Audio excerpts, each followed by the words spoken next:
Hi friends, ఎలా ఉన్నారండి? అందరు బాగున్నారండి? నేను కూడా చాలా బాగున్నా. ఇదిగోండి మా తమ్ముని కొడుకు వచ్చినాడు. ఎంత బాగా ఆడుకుంటాడంటే నాతో భలే అలవాటు అయిపోయినాడు.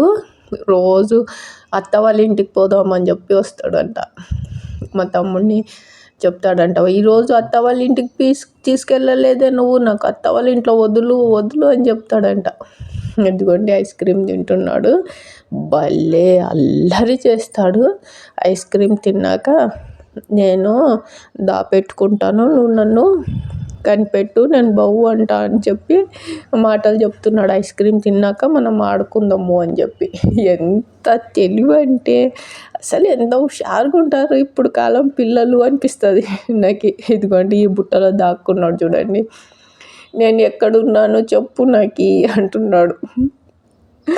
ఎంత బాగా ఇదిగో నేను ఆ మూత తీయగానే బౌ అంటున్నాడు. ఎలాగ ఆడుకుంటాడంటే నాకు భలే అలవాటు, ఇష్టం కూడా పిల్లలంటే. వీళ్ళు భలే అల్లరి చేస్తారు.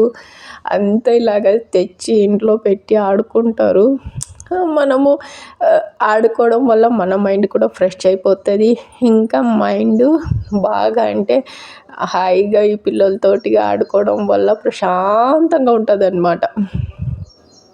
ఇదిగోండి ఎంత అల్లరి అల్లరి చేస్తాడంటే, ఇప్పుడైతే ఇంకా కొలాయి దగ్గర పోయి నీళ్ళు వదిలేసి ఇదిగోండి బట్టలు అంతా తడుపుకున్నాడు.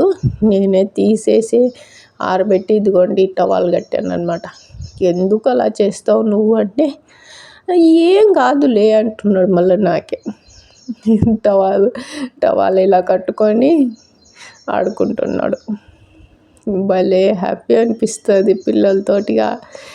మంచి పిల్లల్ని ఆడిపించుకుంటుంటే వాళ్ళు మళ్ళీ మళ్ళీ మనతో ఆడుకోవాలి, వాళ్ళ ఇంటికి వెళ్దాము అని చెప్పి అడుగుతారనమాట. కసురుకుంటుంటే ఊరికే ఎక్కడ పెట్టిన వస్తువులు అక్కడే ఉండాలి, తీయకూడదు, ఇల్లు గలీజ్ అవుతుంది.